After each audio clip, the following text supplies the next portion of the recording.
नमस्कार, India TV पर आपका स्वागत है। मैं हूं आपके साथ पवन नारा। रूस यूक्रेन युद्ध का आज 27वां दिन है। जंग खत्म होने के कोई आसार नहीं लग रहे हैं, बल्कि जंग और खतरनाक होती जा रही है। और इस आशंका का नाम है केमिकल वॉर, जो बाइडेन और पुतिन के बयानों से इस तरफ इशारा कर रहे हैं। बाइडेन और पुतिन के बयानों को सुनाएंगे, उससे पहले आपको इस वक्त की सबसे बड़ी अपडेट दे देते हैं। मारियापोल में जबरदस्त बमबारी की तस्वीरें सामने आई हैं। मारियापोल का यह हाल रूस के अल्टीमेटम के बाद हुआ है। International federation of red cross ने मारियापोल के हालात पर कहा है कि पिछले 3 हफ्ते में मारियापोल की स्थिति बद से बदतर हुई है। बिजली, पानी, खाने और दवाइयों की किल्लत है। और यूक्रेन ने भी माना है कि सी ऑफ एजोव से उसका संपर्क टूट गया है। यहां रूस का कब्जा है। हालात दिन ब दिन नाजुक होते जा रहे हैं। तस्वीरें आपके स्क्रीन पर किस तरीके से एक के बाद एक बड़े इलाके में इंडस्ट्रियल हब है, उस पर हमला हुआ है। कल रूस ने एक वार्निंग दी थी, जिसके बाद ये अटैक की तस्वीरें अब सामने आई हैं।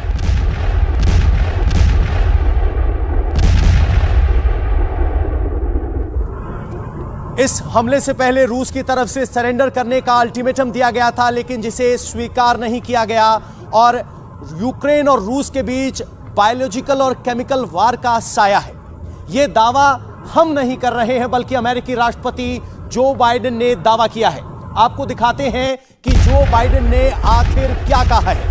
अमेरिकी राष्ट्रपति जो बाइडेन ने कहा है कि यूक्रेन के पास बायोलॉजिकल और केमिकल हथियार हैं। इस तरह के शब्दों का इस्तेमाल कर खुद रूस के राष्ट्रपति संकेत दे रहे हैं कि वो भी इस तरह के हथियारों का इस्तेमाल कर रहे हैं और इस आगामी खतरे के लिए हमें तैयार रहना चाहिए।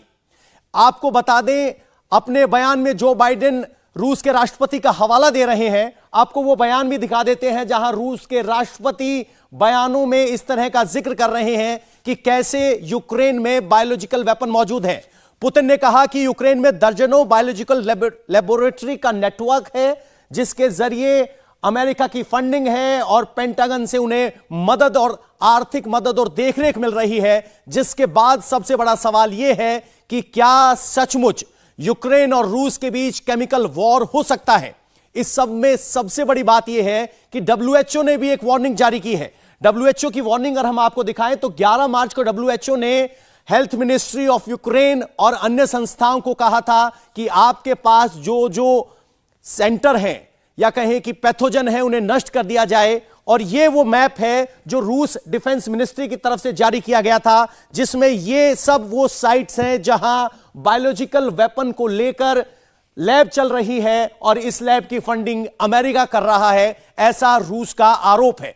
तो सबसे बड़ा सवाल यह है कि क्या रूस और यूक्रेन के बीच अब कम से कम संकेत ये मिलने लगे हैं कि जंग बायोलॉजिकल और केमिकल होने वाली है। मेजर जनरल विशंबर दयाल हमारे साथ इस वक्त मौजूद हैं।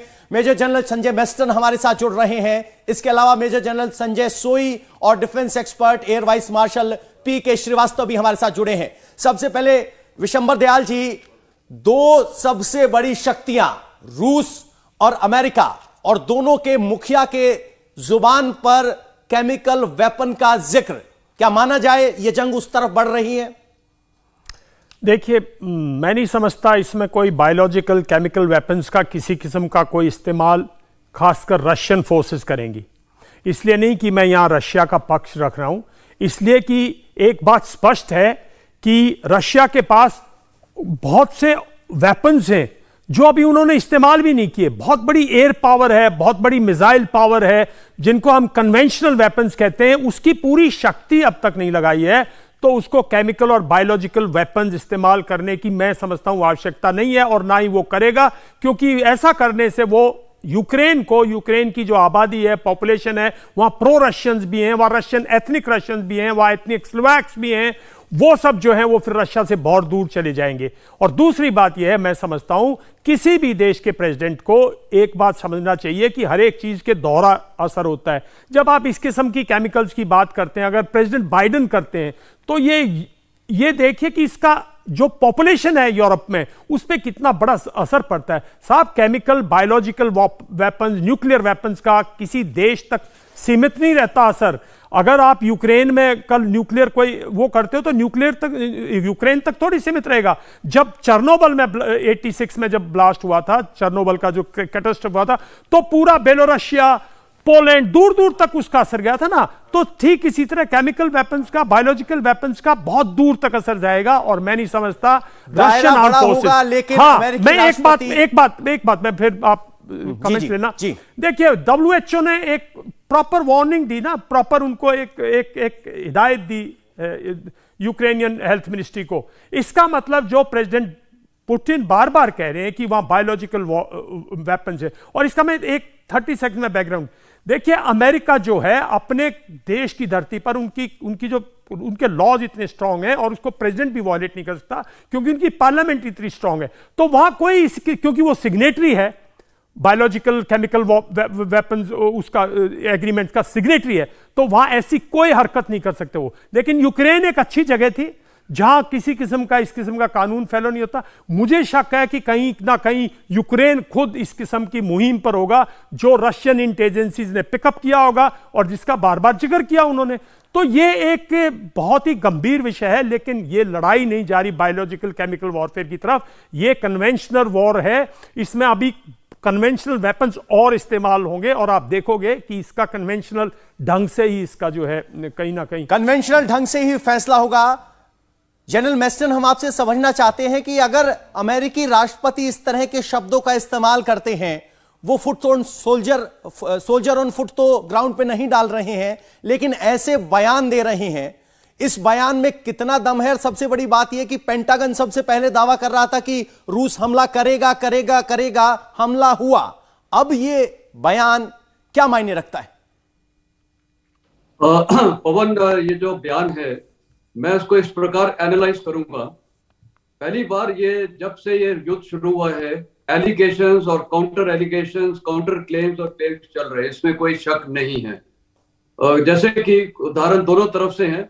और रूस ने बोला था प्रेसिडेंट पुतिन प्रेसिडेंट जेलेंस्की छोड़ के पोलैंड चले गए हैं, तो वो एक निकला था काफी बड़ा कि वो गए हैं, लेकिन वो गलत था। इसी प्रकार यूक्रेन ने बहुत चीजें बोली हैं, वो गलत है।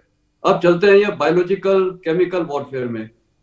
देखिए, ऐसा है कि आज की तारीख में अगर लड़ाई की हालात देखे जाए, जमीनी हालात में रूस के पास पूरा सुपीरियर फायर पावर सब कुछ है, पूरा उन्होंने घेराबंदी लगाई है। हारने वाला फौज जो है अभी यूक्रेन है। अभी जो जमीनी हालात है उनके लिए चीजें इतनी अच्छी नहीं है। ऐसे में वो क्या कर सकता है? ऐसे में तो मैं बोलूंगा यूक्रेन केमिकल या बायोलॉजिकल का इस्तेमाल भी कर सकता है। तो सवाल उठता है कि क्यों नहीं किया है?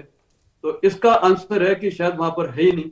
अगर है तो फिर रूस ने अभी तक इतने इलाकों में वहां घूम रहे हैं, अभी तक पूरा इसका डिस्प्ले आ जाना चाहिए था, या बायोलॉजिकल वेपन्स का सब, क्योंकि उनकी भी मीडिया रोज ब्रीफ कर रही है, उनका वो वहां पर एक फौजी रोज ब्रीफ करता है, तो वो अभी तक आ जाता। एलिगेशन कि इतना है और वो अभी तक प्रूव नहीं हुआ है।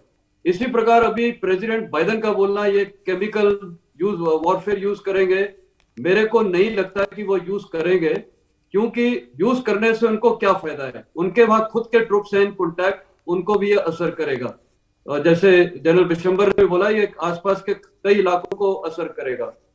दूसरी बात है, जब ये बात हो ही रही है केमिकल और वॉरफेयर, और अभी क्या है कि रूस के पास स्ट्रेटेजी क्या यही बची है, केमिकल वॉरफेयर नहीं। तो जैसे अभी निकला है कि बड़े बड़े हथियार इस्तेमाल कर सकता है, लेकिन सवाल अब ये उठता है कि चाहे वो एयर पावर इस्तेमाल कर रहे, टारगेट कौन है? टारगेट तो वहां के वही रिहायशी इलाके, वो तो रोज हो ही रहा है। तो क्या वहां कैजुअलिटीज हो रही है? क्योंकि जो ट्रुप्स हैं, जो वहां की यूक्रेन की सेना है या वॉलंटियर्स है या टेरिटोरियल फौज है, वो अभी इतनी जगह तितर बितर होके एक वहां पर बिल्टअप एरिया में इतने डिफेंसेस ले रखे हैं, कॉम्पैक्ट डिफेंसेस नहीं है, तो कितनी भी टारगेटिंग कर लिया वो सारे वहां पर लड़ाई में नहीं मर सकते। ये जब ठीक है कि जब ट्रुप्स इन ओपन है या एक आर्मर्ड फॉर्मेशन है या इन्फेंट्री फॉर्मेशन है, काफी फैला हुआ है, कॉन्वॉय है, तब के लिए ये ठीक है, बड़े बड़े हथियार वगैरह। तो अभी क्या है कि जेलेंस्की प्रेसिडेंट पुतिन के सामने भी एक बहुत बड़ी स्ट्रेटेजिक इश्यू है कि ये लड़ाई को खत्म कैसे करें या इसको आगे कैसे ले जाए, क्योंकि अभी ये स्टेलमेट पे चल रही है, रोज बॉम्बिंग हो रही है, शहरों पे बम गिर रहे हैं, उसके बाद स्टेलमेट में चल रही है। जनरल सोई, अमेरिकी राष्ट्रपति ने यह भी कहा है Russia is pushed against the wall. क्या सचमुच रशिया ऐसी स्थिति में है जहां वो ये दबाव महसूस कर रहा होगा कि उसे जल्द से जल्द कुछ बड़ा करना होगा इस जंग को खत्म करने के लिए? ऐसा पवन, ये दोनों बात कह सकता हूं मैं कि दबाव में है भी और नहीं भी। दबाव में इसलिए कि समय बहुत लंबा हो गया। रशिया की जो फिलॉसफी रही थी कि शायद यूक्रेनियन आर्मी सरेंडर कर देगी या जेलेंस्की मान जाएंगे उनकी शर्तों को, जिस प्रकार से वो विध्वंस कर रहे थे, जिस प्रकार से फायर पावर और सेना लेकर आए थे और जिस प्रकार से उन्होंने डोनबास रीजन और बाकी रीजन्स पे तुरंत ही कब्जा किया था। लेकिन आप देखिए कि आज जो यूक्रेनियन सेना है, 2014 की यूक्रेन की सेना और अभी की यूक्रेन की सेना में बहुत फर्क है। उनके पास बेहतर आर्म्स है, बेहतर एम्यूनिशन है, बेहतर ट्रेनिंग है और बेहतर लीडरशिप आज दिख रही है मुझे। और जो उनका जज्बा है आज, जो फीलिंग है देश के लिए, वो अलग है जो उन 2014 में नहीं थी। और वो भी आप देखिए 2014 से वो ईस्टर्न यूक्रेन में सेपरेटिस्ट से लड़ाई लड़ते रहे हैं, चलता रहा है कुछ ना कुछ, उनको एक्सपीरियंस है थोड़ा बहुत जंग का। तो ये सब देखते हुए रशिया अब देखिए नेक्स्ट लेवल ले आया है। वो हाइपरसोनिक मिसाइल फायर कर रहे हैं, किल्जर फायर कर रहे हैं, वो लोग पिन पॉइंट जो कैलिबर है और हथियार है उनका मुजाहिरा दुनिया के सामने कर रहे हैं। क्योंकि हाइपरसोनिक मिसाइल अगर आप देखें तो दुनिया में पहली बार इस्तेमाल किया गया है किसी जंग में, जो कि रशिया ने ये प्रूव कर दिया कि उनके पास है और वो इस्तेमाल कर सकते हैं। और इसका इम्पैक्ट इतना ज़्यादा, जो अंडरग्राउंड एम्यूनिशन डंप्स हैं, जो डिपोज है, उनको उन्होंने बर्बाद कर दिया। तो ये भी एक, और धीरे धीरे आप देखेंगे कि रशिया भी सी की तरफ से भी आ रहा है। सी की तरफ से ब्लॉकेट पहले किया हुआ था उनका, जो ब्लैक सी का जो बेड़ा है वो भी धीरे धीरे वहां से ओडेसा के ऊपर बम्बार्डमेंट सी से भी कर रहे हैं, बाकी जगह से भी बढ़ रहे हैं। तो वो हो सकता है अपनी प्लानिंग के हिसाब से चल रहे हैं, उनका काफी है। तो मैं इसलिए कह रहा हूँ दबाव है कि जल्दी से जल्दी खत्म करना चाहते हैं, लेकिन दबाव नहीं है कि वो अपने हिसाब से दबाव है। लेकिन जिस तरीके से यूक्रेन ने संघर्ष किया है उससे यूक्रेन का पक्ष भी कमजोर नहीं है। पीके श्रीवास्तव जी, हम आपसे समझना चाहते हैं, पहली बार खुद जेलेंस्की ह्यूमन कॉस्ट की बात करते नजर आ रहे हैं और आज कहा है कि नेटो स्पष्ट बताए आप हमारे साथ हैं या नहीं। तो क्या वो अब फाइनल कॉल लेने के आसपास है? क्या वो इस बात को एक्सेस कर रहे हैं, एसेस कर रहे हैं कि कब तक हम इस जंग में बने रहें? क्या ऐसे कोई संकेत आपको मिले?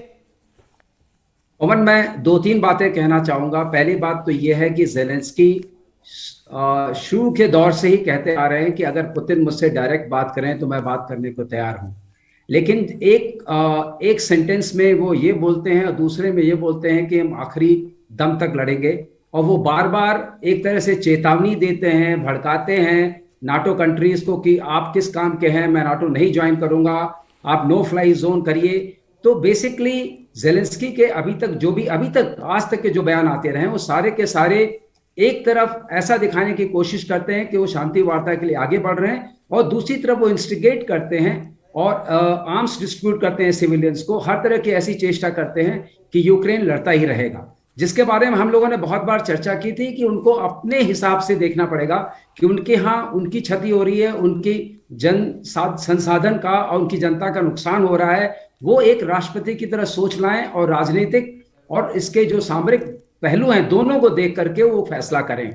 और दूसरी बात, जो न्यूक्लियर और जो केमिकल वॉरफेयर की बात चल रही है, तो रशिया ने 2017 में डिक्लेयर किया था कि उन्होंने अपने सारे न्यूक्लियर वेपन्स जो हैं वो एक तरीके से समाप्त कर दिए हैं और वो सिग्नेटरी भी हैं केमिकल जो केमिकल वॉरफेयर कन्वेंशन है। तो इसलिए ये उम्मीद करना, उसमें एक बात जोड़नी बहुत जरूरी है जो और भी को पैनलिस्ट कह चुके हैं कि रशिया अभी उस मुकाम पे नहीं पहुंचा है जहां पर उसकी फायर पावर कम हो गई है या उसके पास मैन पावर नहीं है या एयर पावर नहीं है, नेवल पावर नहीं है। तो इसको करने का तो औचित्य उठता ही नहीं है। मैं नहीं सोचता हूं कि रशिया या वहां की जो रणनीति होगी कि इस तरह के वॉरफेयर पड़े जो कि सबको हिट करेगी, एक तरीके से स्प्रेड करता है, उसका असर सिर्फ यूक्रेन पर नहीं पड़ेगा जी, स्प्रेड करेगा, यूक्रेन तक असर सीमित नहीं रहेगा। इस चर्चा को आगे बढ़ाएंगे, उससे पहले आपको बता दें खार्किव से एक बड़ी तस्वीर सामने आई है जिसमें पूरा शहर बर्बाद हो गया है, बुरी तरह से खंडर बन चुके खार्किव में अब भी बमबारी हो रही है। लेकिन यूक्रेन के सैनिकों और खार्किव के मेयर ने अब तक सरेंडर नहीं किया है। रशिया के कामोव हेलीकॉप्टर गनशिप से इस सुपरमार्केट के बाहर बमबारी की गई जिसमें कई लोगों की जान चली गई। यहां रूस की तरफ से बयान दिया गया है कि इस सुपरमार्केट में एंटी टैंक एम्यूनेशन रखा गया था, जिसकी वजह से इस सुपरमार्केट को निशाना बनाया गया। और ये सीसीटीवी फुटेज आप कैमरे की देख रहे हैं, जो सीसीटीवी कैमरे में रिकॉर्ड हुआ है। और जिस तरीके से कैमरे के नीचे सब लोग इकट्ठा है, तो समझा जा सकता था कि एयर सायरन रहा होगा। इसके अलावा अब खैरसों से भी एक हैरान करने वाली तस्वीर सामने आई है। यूक्रेनी प्रदर्शनकारियों पर रूसी सेना ने आंसू गैस के गोले से अटैक किया है और उन्हें डिस्पर्स करने की कोशिश की है। तो कुल मिलाकर अभी भी रूसी सेना नागरिकों पर हमला करने से हिचक रही है, कंट्रोल कर रही है, हवाई फायर कर रही है। और ये तस्वीरें देखिए, लगातार फायरिंग की आपको आवाज सुनाई देगी।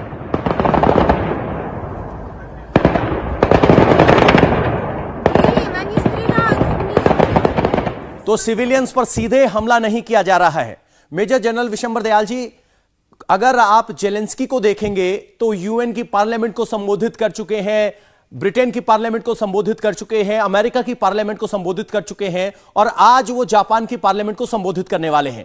तो सवाल यह है कि जो ये फील्डिंग कर रहे हैं, इससे क्या ग्राउंड पे कोई मदद मिल रही है या सिर्फ मोराल बूस्टर भर है? ये देखिए, इससे एक मदद मिल रही है, मोराल की मदद नहीं मिल रही, उनको फाइनेंशियल एड मिल रही है, उनको जो मिलिट्री जो एड है, वो जो वेपन्स के वो मिल रही है। और दुनिया में एक परसेप्शन बिल्ट हो रही है, जबकि वेस्ट का मीडिया इतना स्ट्रांग है, जो कि रशिया का मीडिया हम नहीं देख पाते।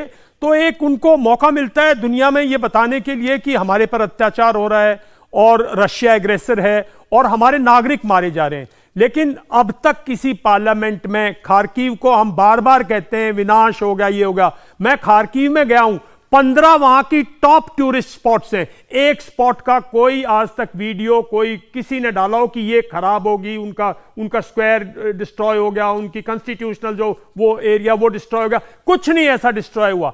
हां, मिलिट्री हार्डवेयर टारगेट्स को रशिया कर रहा है और बहुत दुख की बात है कि उसमें कुछ सिविलियन, कुछ आम जनता जो है वो सफर कर रही है, क्योंकि पहले तो उस आम जनता के घरों को, उन मॉल्स को यूक्रेनियन फोर्सेस ने अपने अड्डे बनाए हैं ना, अपनी सेफ्टी के लिए, अपने डिफेंसेस के लिए तैयार किया है। तो ये तो है जहां तक इसकी बात। दूसरी बात मैं आपको बोलना चाहता हूं जो बहुत स्पष्ट, देखिए हम बार बार कह रहे हैं कि ये स्ट्रैटेजी थी, वो स्ट्रैटेजी थी। एक्चुअली में आज तक दुनिया को यह नहीं पता कि रशिया ने कौन सी फोर्सेस किस साइड डिप्लॉय की है। इतनी बड़ी सैटेलाइट्स हैं, सब कुछ है, आज तक नहीं पता। उन्होंने वेस्टर्न मिलिट्री डिस्ट्रिक्ट यूज किया है, सदर्न मिलिट्री डिस्ट्रिक्ट लाए हैं या सेंट्रल मिलिट्री डिस्ट्रिक्ट से। ये एक बहुत सोची समझी लड़ाई है, उसमें डिले लाइंस हैं, मैं बिल्कुल मानता हूं। लेकिन ये डिले लाइन का एक और इफेक्ट है, हमें मानना चाहिए। अगर मिलिट्री ऑब्जेक्टिव उनका क्या है, मिलिट्री ऑब्जेक्टिव है डोनेट्स्क और लुहांस्क को डेफ देना, डॉनबास रीजन को, ताकि वहां से वो दोनों बिल्कुल सेफ रहें। मिलिट्री ऑब्जेक्टिव क्या है कि क्रीमिया जो है वो इंडिपेंडेंट करके रशिया के साथ मिला दिया, तो उसको एक लैंड रूट देना। उसमें वो काफी हद तक आगे बढ़ चुके हैं, उसमें कोई बहुत बहुत कम मार्जिन बचा हुआ है। स्ट्रैटेजिक ऑब्जेक्टिव क्या था? स्ट्रैटेजिक ऑब्जेक्टिव था कि वो नाटो में ना जाए। पॉलिटिकल ऑब्जेक्टिव क्या था कि जो पॉलिटिशियंस जो वहां न्यू नाजीज या जो हार्डलाइनर्स, लेफ्ट विंग, राइट विंगिस्ट को जो सपोर्ट कर रहे हैं, वो इनको सपोर्ट ना करें या जो बटालियन वगैरह डिसबैंड हो जाए। उसमें मैं समझता हूं कहीं ना कहीं वो पिछड़ा हुआ है। और अगर उसको वो कब काबू करेगा? देखिए, जब तक यूक्रेन की पॉपुलेशन उस क्लाइमेक्स पर नहीं पहुंच जाती जहां वो जय जयकार कर रही है जेलेंस्की की, और जहां वो ये नहीं कहने लगती कि भाई हमारे प्रेसिडेंट ने ही मरवा दिया हमें, जब वो पॉपुलेशन ये कहने लगेगी, तो पुराना कम्युनिस्ट फॉर्मूला है, ये पुरानी कम्युनिस्ट कंट्रीज हैं, इनकी थिंकिंग हमसे बिल्कुल डिफरेंट है। ये ज्यादा बाहर के इंप्रेशन से, परसेप्शन से, नाटो के ओपिनियन से, यूरोप के लोगों से, हमारे बोलने से, वेस्ट की मीडिया से ना पुतिन इफेक्ट होते हैं, ना हार्डलाइनर 70% रशियंस इफेक्ट होते हैं। जो इसका देखने की बात है कि जब वो ग्राफ गिरेगा जेलेंस्की का यूक्रेन के अंदर, यूक्रेन की जनता हाहाकार करेगी। मैं बताता हूं आपको, यूक्रेन की जनता हाहाकार जब ये तक युद्ध नहीं कहीं ना कहीं फिर खत्म होने की कगार पर पहुंचेगा। जनरल सोई, क्या ये आम यूक्रेनियन में भावना होगी कि नेटो ने उन्हें फंसवा दिया?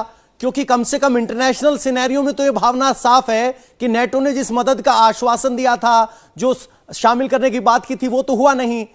तो क्या आम यूक्रेनी जनता इस बात को अभी डिस्कस कर रही होगी? पवन, अगर आप देखो तो नेटो ने जितना वादा किया था, मैं किसी अगेंस्ट है वो नहीं, लेकिन नेटो ने जितना वादा किया था उतना वो पूरा कर रहे हैं। उन्होंने कहा था हम सैंक्शन लगाएंगे, सैंक्शन लगा रहे हैं। उन्होंने कहा था हम हथियार देंगे, हम हथियार देंगे। उन्होंने कभी भी ये नहीं कहा कि हमारे बूट्स ऑन ग्राउंड रहेंगे, हमारे ट्रूप्स वहां पर आएंगे। उसके बाद ये फैसला जेलेंस्की का था, एक लीडर है, उसके अंदर स्ट्रेटेजी होनी चाहिए, डिप्लोमेसी होनी चाहिए कि क्या लड़ाई तो मैंने लड़नी है, ये हथियार दे रहे हैं, क्या मैं लड़ाई लड़ पाऊंगा, क्या मेरा इस डिसीजन से मेरी जनता को क्या तकलीफ होगी, मेरे देश का क्या होगा। ये डिसीजन तो उसके बाद उस लीडर का, एक राष्ट्रपति का था, जेलेंस्की का। और यहां पर मैं देखता हूं कि वो एक डिप्लोमेसी के तौर पे या स्ट्रेटेजिक थिंकिंग के तौर पर शायद फेल हुए हैं, क्योंकि आज देखिए जो किस प्रकार से बर्बादी हो रही है और कोशिश हो रही है उनकी कि जनता को रैली करें, ये सब करें। लोग कब तक धीरे धीरे समझेंगे इस बात को, क्योंकि आज उनको वेस्ट का प्रोपेगेंडा खाली दिखाई दे रहा है। आज उनको जैसे जनरल विशंबर बता रहे थे कि खाली वो बिल्डिंग दिखा रहे हैं कि स्कूल पर बम गिरा, हॉस्पिटल में बम गिरा, लेकिन वो आप देखिए कहाँ गिर रहे हैं, बम ज्यादातर मिलिट्री इंस्टॉलेशन में गिर रहे हैं। और रशिया का उद्देश्य यही है कि उसको डीमिलिटराइज करना, उनकी मिलिट्री पावर को खत्म करना, ताकि जब उनकी सरकार, दूसरी सरकार आए, वो सस्टेन कर पाए, वहां पर रह सके।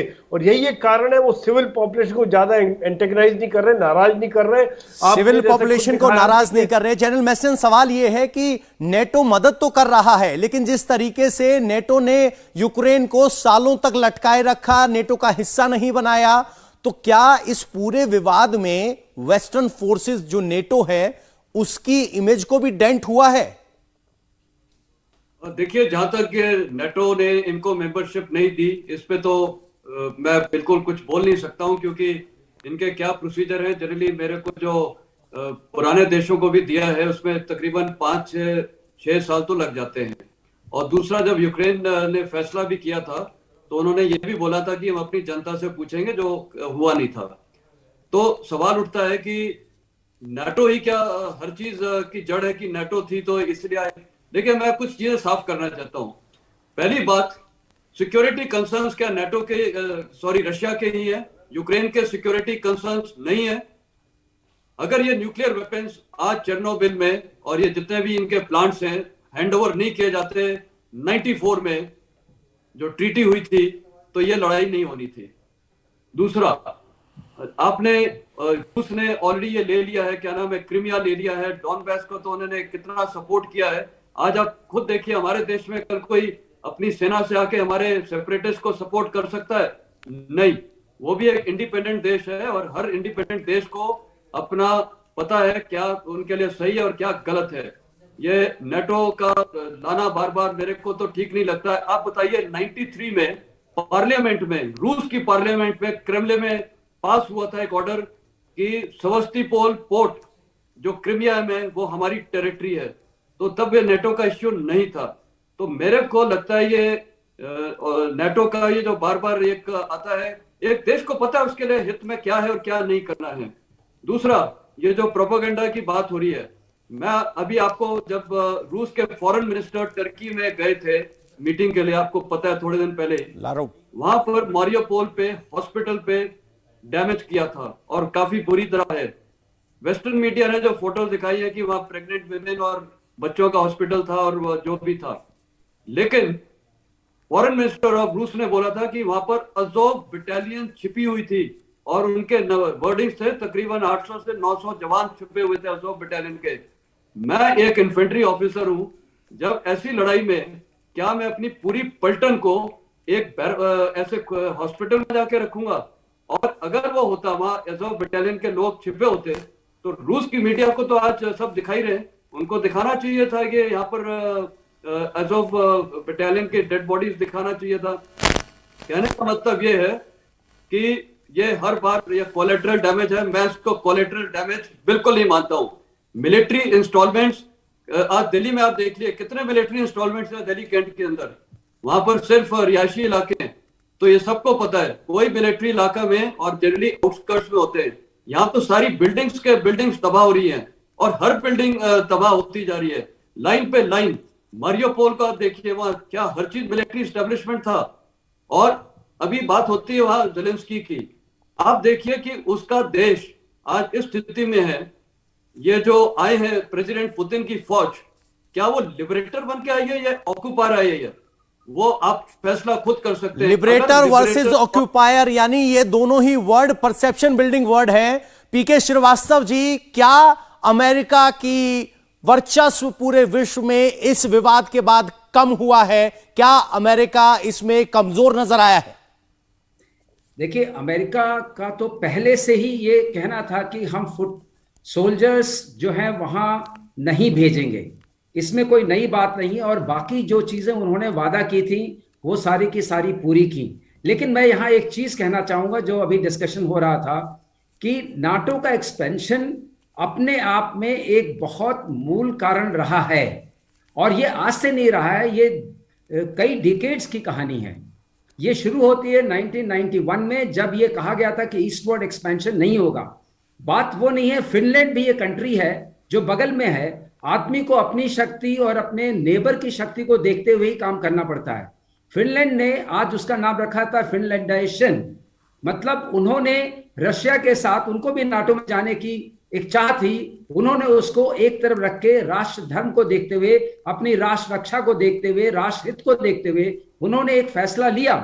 वो कोई बहुत बुरा फैसला नहीं था। और जहां तक सवाल बाकी देशों का है, जो डोनेट्स्क रीजन का है, उस तरफ का है, वो ये अपने आप में एक बहुत पुरानी कहानी है। क्रीमिया अपने आप में एक और ही एक कंटिन्यूड पॉलिटिकल सेटलमेंट का इशू था। तो ये बात हम अलग नहीं कर सकते कि नाटो ने कोई रोल नहीं प्ले किया है या उनकी एम्बिशन ने कोई रोल नहीं प्ले किया। देखिए, जहां तक केमिकल वॉरफेयर की बात हो रही है, आपके पास जितने भी अभी चित्र आ रहे हैं, जितने भी दृश्य आ रहे हैं, अगर कोई सेना केमिकल वॉरफेयर के लिए अपने को तैयार करती है तो वो हमेशा एक डिफरेंट गियर में आ जाती है। उसका गियर डिफरेंट होता है, अटैकिंग एग्रेसर का भी गियर डिफरेंट होता है। वो कहीं नहीं आया, जबकि पूरा का पूरा मीडिया जो है वो वेस्ट के कंट्रोल में है। तो हमें ये देखना पड़ेगा, ये फॉग ऑफ वॉर है, जो हमारे पास जितनी भी इंफॉर्मेशन आती है वो फिल्टर होकर आ रही है, एक तरफा इंफॉर्मेशन है। तो इसलिए इस बात को रखते हुए इस फैसले को, हम तो उनके बयानों पर जा सकते हैं। उनके बयान पहले आए, शुरू में आए कि उन्होंने अपने सिविलियन पॉपुलेशन को आर्म कर दिया। जहां आप आर्म ज्यों ही करते हैं अपनी सिविलियन पॉपुलेशन को, तो उनके ऊपर अटैक का खतरा बढ़ जाता है।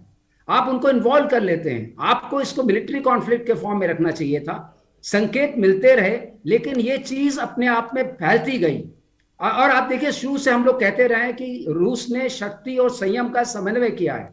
उन्होंने कोई भी ऐसे अटैक शुरू नहीं किए। उन्होंने सारे जो इनके मेन इंडस्ट्रियल टाउन्स थे, जो इनके कम्युनिकेशन हब्स थे और जो इनके रोड नेटवर्क था, उसके इर्द गिर्द अपनी सेनाएं जमा की, और वो जमा करके उनके पास एयर पावर थी, उसका इस्तेमाल नहीं किया। तो संयम का इस्तेमाल किया रूस की तरफ से। फॉग ऑफ वॉर, अपने दर्शकों को बता दें कि पश्चिमी मीडिया जो जानकारी दे रहा है वो नेटो और पश्चिमी देशों के प्रति माहौल बनाना चाहता है। जनरल विशंबर, हम आपसे समझें कि रशियन पर्सपेक्टिव क्या है? रशिया इसको एक्शन इन यूक्रेन कह रहा है। रशिया के कितने सोल्जर्स अभी तक हताहत हुए होंगे? क्या तस्वीर है रशियन नजरिए से? क्योंकि अभी तक जितनी भी जानकारी आ रही है, इसको लेकर हमारे एक्सपर्ट सहमत हैं कि ये वेस्टर्न पर्सपेक्टिव है, यानी पश्चिमी देशों का नजरिया है। देखिए, हम चारों मिलिट्री सोल्जर्स हैं और हम चारों का बैटल एनालाइज करने के कुछ तरीके हैं, कुछ बैटल इंडिकेटर्स हैं। और रशिया का पर्सपेक्टिव तो देखिए बहुत मुश्किल होगा करना, लेकिन मैं जो बैटल इंडिकेटर्स हैं, देखिए रशिया ने पहले 2 दिन के अंदर जो चर्नोबल स्ट्रैटेजिक टारगेट था, जो एनाटोन एयरफील्ड, जो गॉसमेल में जो इतना डीप इनसाइड यूक्रेन है, उसको 2-3 दिन के अंदर कब्जा कर लिया। जपराजिया जो अगेन एक न्यूक्लियर वो रिएक्टर प्लांट है जहां से पावर, उसको कब्जा कर लिया। आप देखिए वो कितना डीप है। आप देखिए साहब, खेरसन और ओडेसा से वो कितना डीप है। इतने डीप अगर वो स्ट्रैटेजिक ऑब्जेक्टिव्स को कैप्चर कर लेता है और उनको डिफेंड करता है, यूक्रेनियन आज तक उनको ओवरथ्रो नहीं कर पाए। जहां तक बात बाकी है, देखिए उनका स्पष्ट सा मामला है। आप डोनेस से अगर आप चलें तो वो सीधा मारियोपोल है, उसके बीच में वोल्वोनाक है जो ऑलरेडी भी इसी स्टेट में है, जो कि ऑलमोस्ट कब्जे के स्टेट में। अगर आप उसके बाद अगर आपका मैप हो, मैं समझाऊं, अगर आप उसके बाद नीचे चलते हैं, मारियोपोल से लेफ्ट चलते हैं, मेलिटोल, ब्रद्यांस्क, मेलिटोल और फिर जाके खेरसन और खेरसन से फिर मेतोल और फिर जाके ओडेसा, तकरीबन ओडेसा तक जो बेल्ट में उसका इंटरेस्ट है। बाकी फौज को वो वहीं का वहीं पिन डाउन रखना चाहता है। कीव की फौज कीव में पिन डाउन रहे, खारकीव की फौज खारकीव में, सूमी में और जो अपना उसमें नॉर्थ में एंगेज रहे। जो ईस्ट में है वो डॉनबास, जो डोनेट्स्क और लुहांस्क में, वो वहां पे एंगेज रहे। वहां पे यूक्रेनियंस हैवी हैं, ऐसी बात नहीं, यूक्रेनियंस काउंटर अटैक करते हैं, लेकिन जो साउथ से जो उसको कॉरिडोर चाहिए उस पे वो एग्रेसर है, उस पे वो बढ़ता जा रहा है। और जब ये प्रेशर बढ़ेगा, मैं समझता हूं रशिया भी डिले लाइंस पे है, रशिया की भी डिले लाइंस हुई हैं, रशिया का नुकसान हुआ है साहब। देखिए 4 जनरल अगर रशिया ने खो दिए हैं तो कम से कम 4000 प्लस हार्ड कैजुअलिटीज है ना उनके सोल्जर्स की, जो बहुत बड़ी कैजुअलिटीज है आज के दिन में। तो रशिया का इक्विपमेंट का भी लॉस हुआ होगा। उनके पास anti tank, anti aircraft weapon systems है, शोल्डर फायर्ड। और मैं ये नहीं कह रहा कि हर एक बिल्डिंग में वो बैठे, लेकिन जो बिल्डिंगें हमें दिखाई जा रही, क्या वो हर एक बिल्डिंग है? आपको खारकीव का अंदाजा है? आपको खेरसन, आपको मरियापोल का अंदाजा है? कितना बड़ा आपको बॉम्बे का अंदाजा है साहब? आपको चेन्नई का अंदाजा है? जहां पोर्ट सिटी है इतनी बड़ी, उस सिटी का आप सरकमफ्रेंस, उसका रेडियस, उसमें नंबर ऑफ बिल्डिंग, कुछ गिनी चुनी बिल्डिंग्स हैं जो डिस्ट्रॉय हो रही हैं, जिनको बार बार हम देख रहे हैं। और वो मैं समझता हूं कहीं ना कहीं, और कोलेट्रल नहीं हो सकता, कहीं बिसाइड कोलेट्रल, कहीं वॉर, फॉग ऑफ वॉर में गलत इनपुट आती हैं, इंफॉर्मेशन गलत आती हैं, बताया जाता है यहां पे दुश्मन होगा और तो कुल मिलाकर जंग, तो ये सब जंग का भाग है, ये सब जंग का भाग है। और इस जंग को सिर्फ और सिर्फ जो प्रेसिडेंट जेलेंस्की है वो टाल सकते हैं, इसलिए नहीं कि उनको हक नहीं है, एक आखिरी सवाल, उनको हक है अपनी जनता और अपने देश को बचाने का। उनको अधिकार दिया है उनके लोगों ने कि वो उनकी हिफाजत करेंगे, उनकी देश की हिफाजत करेंगे। वो उस अधिकार का क्यों नहीं इस्तेमाल करते? और क्यों दुनिया के कहने पर कब तक करेंगे वो इस तरह से संघर्ष? और ये 91 से, देखिए 91 की बार बार बात करते हैं साहब। वो ट्रीटीज मैंने बहुत एज ए रशिया में बहुत अच्छी तरह स्टडीज की है, इनकी शुरू की ट्रीटी वॉयलेशन, सेकंड प्रेसिडेंट जो थे, फर्स्ट सेकंड प्रेसिडेंट जो थे यूक्रेन के, वो वहीं से स्टार्ट कर दिया था उन्होंने। क्योंकि ये एक भाई, कल इमेजिन कीजिए, ये तो बड़े प्यार में अलग हुए थे ना, कैसे मतलब येल्सिन ने बैठ के कैसे इन लोगों ने सोवियत यूनियन को तोड़ दिया था और रिडंडेंट कर दिया था, सर मैं आपको रोकना चाहूंगा, हमारे पास वक्त सिर्फ इतना ही है। तो कुल मिलाकर बात यह है कि केमिकल वेपन के बयान जरूर आ रहे हैं, हिंसा के बयान जरूर आ रहे हैं, लेकिन हमारे एक्सपर्ट इस बात को लेकर सहमत हैं कि अभी रूस उस स्थिति में नहीं पहुंचा है। General Vishambar Dayal, general Meston, general PK Srivastava ji और बाकी सभी एक्सपर्ट का बहुत बहुत शुक्रिया, आपने हमें वक्त दिया। इंडिया टीवी हर वक्त हर जगह डाउनलोड करने के लिए सर्च करें India TV news Google play store या ऐप स्टोर पर।